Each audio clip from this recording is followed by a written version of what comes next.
session per week, a heavy dumbbell bench press 1 session per week with 3 sets of 6 repetitions, and the 225-pound multiple repetition bench press 1 season per week.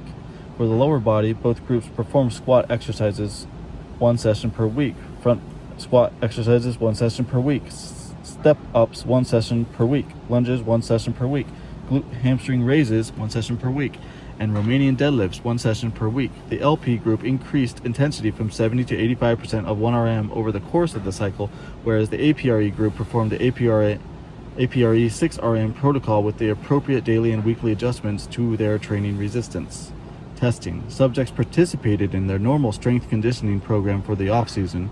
There was no pre-testing or baseline measures taken before the initiation of the APRE and LP programs during the preseason because this was not standard practice of the football program at the time. Rather, post-training LP or APRE strength values obtained at the end of the preseason training cycle, June-July, were compared to the strength values obtained at the conclusion of the previous off-season training cycle, January through May. Bench press. Maximum bench press was an estimated 1RM based on 5 or fewer repetitions to failure. The 225 bench press repetition test was done to determine the number of repetitions that 225 could be successfully completed, a protocol commonly used by the National Football League scouts to determine strength. For both measures of bench press, the athletes were expected to start the lift from full arm extension, touch the chest with the bar, and then return the bar to full arm extension for the repetition to count. In addition, it was expected that the glutes remain in contact with the bench during the entire repetition. Repetitions that did not meet these two qualifications did not count in the final score. Squat. The squat maximum was an estimated 1RM based on 5 or fewer repetitions to failure. The squat depth was determined by descending to the point of the hip joint being even with the knee joint and returning to the standing position.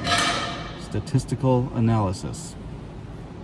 Change scores for bench press and squat strength were calculated by subtracting the off-season baseline value from the preseason post value, and change score was used as the dependent variable in the analysis. Independent samples, T-tests, were used to determine differences in baseline strength before training. T-tests were also used to determine demographic differences between groups.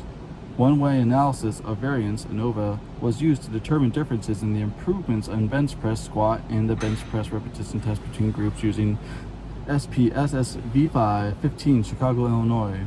When statistically significant differences existed in baseline strength values, one-way analysis or covariance and COVA was employed using the baseline value of the covariant and change scores as the dependent variable